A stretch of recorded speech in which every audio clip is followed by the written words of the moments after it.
Bismillahirrahmanirrahim. Assalamualaikum warahmatullahi wabarakatuh. Waalaikumsalam warahmatullahi wabarakatuh. Sampurasun. Rampes. Ya, sahabat Aja Channel semua, luar biasa ini kesempatan langka, kesempatan istimewa. Kita akan bicara tentang sidang istimewa. Jadi kali ini saya kedatangan para suhu senior, para aktivis yang sudah mencontohkan dengan berjuang dengan segala daya upaya, baik di wilayahnya masing-masing maupun sampai ke gedung MPR kemarin, petisi 100. Jadi di samping kanan saya ada 3 tokoh, 3 orang yang masuk dalam penandatangan 100 petisi makzulkan Jokowi. Nah, kita mulai dari mana dulu nih kira-kira? Silakan Pak. Nah, paling kanan ada Pak MH, paling kiri ada Pak MH, sama-sama Pak MH. Yang paling kanan Pak Mehmet Hakim, yang paling dekat dengan saya Pak Mehmet Hamdan. Jadi panggilnya kalau Pak Mehmet Hamdan biasa dipanggil juga Pak Eme ya. Eme, iya. Pak Eme. Eme Oke. saja. Itu lebih akrab saya. Oh, jadi saya panggilnya Eme aja. Eme aja. Oh, aduh, baik. Pakai Kang boleh lah. Kang ya. Kang Eme, Kang Rizal, Kang Mehmet. Nah, oke. Terima kasih Kang Saiful. Jadi memang setelah kita petisi 100 ini masuk ke Senayan dan berbicara di gedung MPR, artinya kan itu gedung rakyat. Ya. Tidak ada upaya makar dan sebagainya. Tapi yang kita inginkan adalah bagaimana mengganti presiden, memakzulkan presiden, karena dalam catatan kami ya ini gagal lah ya presidennya terutama dalam keadilan. Keadilan itu keadilan bidang hukum, bidang ekonomi, kesejahteraan, pendidikan dan sebagainya. Kayaknya nggak ada yang beres ya. Pandangan kita mungkin kalau pandangannya yang berseberangan, semuanya bagus. Nah ini petisi 100 sudah bergulir. Kita serahkan ke wakil dari MPR dan mudah-mudahan sudah disampaikan juga kepada pimpinan MPR, DPR dan DPD. Selanjutnya memang ini bola ada di tangan DPR, karena DPR yang bisa mengusulkan sidang istimewa. Dan anehnya bukan cuman oposisi yang untung, tapi justru semua partai diuntungkan dengan Kenapa tuh, Kang? Ya banyak nanti akan diceritakan oleh Kang Rizalnya di mana keuntungannya ya. Siap. Kegagalan pemerintahan sekarang ini emang apa aja sih dalam pandangan seorang Kang ini? Ya. Kalau buat saya in all cost ya. Secara keseluruhan, secara menyeluruh, Jokowi sudah mengingkari sumpah presiden. Saya kira itu kalau buat dari sahabat saya itu.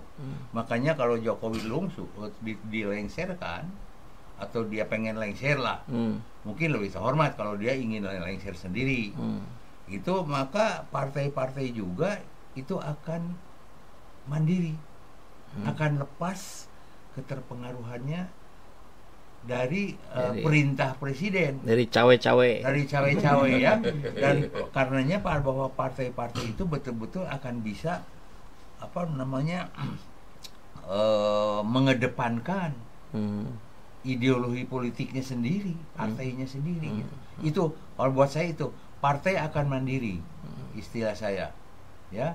Oke. Tapi bicara tentang pembangunan yang gagal itu, kalau bisa sedikit dirincikan, kira-kira apa saja yang gagalnya dari rezim hari ini? Ya, kalau saya melihat, misalnya IKN. Jelas, kalau menurut saya, ketika Jokowi kemarin itu beberapa hari lalu pergi ke Cina, ketemu Xi Jinping. Dan salah satu targetnya itu dia meminta bantuan Cina untuk membuatkan desain daripada IKN. Baru mau.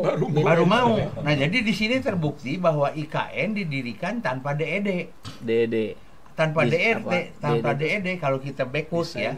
Kita kerja mundur.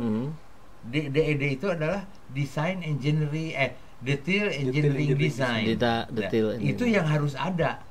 Satu hal yang melekat, tidak terpisahkan dari seluruh pembangunan. Alokasi dana. Oke.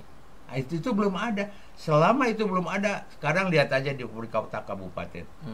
Proyek yang belum ada DED-nya tidak bisa dilaksanakan. Syarat awal. Itu prasyarat ya. Prasyarat. Bukan syarat, tapi prasyarat. Ya, yang tidak boleh dilakukan kalau tidak ada. Oke. Dan ini Kang Rizal yang viral ini di mana-mana. Setelah yang di Jawa Timur ya. Di Solo ya. Wah, itu luar biasa. Jadi dipotong-potong juga banyak sekali nih Kang Rizal. Dan termasuk kemarin di Jakarta. Kira-kira ini ujungnya akan seperti apa nih Kang? Iya, sesuai dengan tuntutan ya yang ada di petisi 100 menurut saya. Petisi 100 itu kan menyerap aspirasi. Merepresentasi lah 100 itu dengan anatomi yang cukup berimbang gitu dari masing-masingnya. Itu menyerap aspirasi ya. Aspirasinya itu adalah kekecewaan terhadap kepemimpinan Jokowi ya, gitu. Karena sumber masalah ini pada presiden gitu. Jadi harus bertanggung jawab. Nah, bentuk pertanggungjawabannya adalah mundur gitu kan dengan kesukarelaan, atau memang dimundurkan oleh atas dasar aspirasi rakyat gitu. Kalau kerelaannya mundur itu udah selesai lah gitu ya. Tapi kalau tidak rela, maka akan ada upaya-upaya lain nih seperti apa nih kira-kira? Itulah yang kemudian kita masuk ke MPR. Karena memang proses konstitusional itu kan harus dimakzulkan oleh MPR. Jadi dan itu konstitusional. Sangat konstitusional. Pasal 7A. Pasal Undang-Undang Dasar 45. Gitu kan, bahwa presiden itu bisa diimpeach, bisa diberhentikan selama masa jabatannya kalau gitu kan melakukan korupsi, pengkhianatan negara, kalau melakukan tindak pidana berat, lalu perbuatan suap, perbuatan tercela. Gitu. Saya kira ada faktor yang bisa dijadikan dasar. Kelima faktor itu terpenuhi kan? Hampir terpenuhi ya kalau menurut saya. Pengkhianatan negara itu wujudnya adalah pelanggaran konstitusi, gitu ya. Dan banyak sebetulnya peristiwa pelanggaran konstitusi oleh Jokowi. Ya, baik itu tadi cawe-cawe kalau yang sekarang itu pelanggaran, kemudian perpu-perpu tanpa adanya kegentingan yang memaksa, itu sebetulnya pelanggaran konstitusi itu. Kemudian perbuatan tercela paling banyak, ya kan, soal kebohongan publik, gitu kan, penggerusan dana rakyat, APBN digunakan pada awalnya tidak seperti itulah, gitu kan, soal kasus-kasusnya baik. Jadi korupsi, kalau korupsi konteksnya adalah kolektiva, kebersamaan. Menteri-menteri 5 korupsi, ya kan, 5 menteri. Sekarang malah mau mengarah ke 6, Erlangga dikejar kan gitu ya. Itu hampir semuanya beda-beda partainya. Itu dalam rangka sandera. Itu perbuatan tercela sebenarnya. Tapi korupsi menteri itu nggak bisa dilepaskan dari perilaku presiden. Karena katanya tidak ada visi misi menteri, yang tidak ada visi misi presiden. Menteri dan ada pembiaran. Kelihatannya kapan ini dicokoknya gitu kan, ditentukan itu agendanya. Jadi ada pembiaran. Itu crime by omission namanya gitu kan, kejahatan dengan pembiaran. Korupsi itu KKN juga, nepotismenya ada di situ, kolusinya ada. Itu kan perbuatan-perbuatan yang bisa dijadikan dasar untuk impeachment.